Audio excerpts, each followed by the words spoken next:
আজকে দুপুরের খাবার খেতে বসলাম, এখন অফিসে যাব খাবার খেয়ে।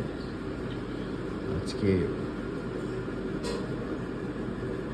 28 আগস্ট 2025 বৃহস্পতিবার।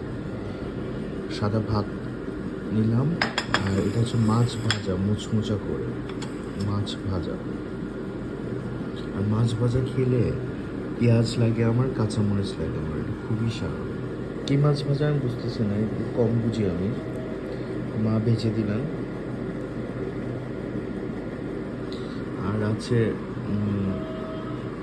সম্ভবত চিচিঙ্গা বা পটল দিয়ে ইলিশ মাছ, পাতলা ঝোল।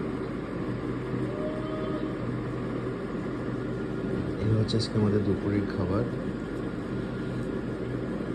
অনেকদিন পর মাছ ভাজা খাচ্ছি। মাছ ভাজাটা খুব কম হয় বাসায়। মজা, অনেক মজা।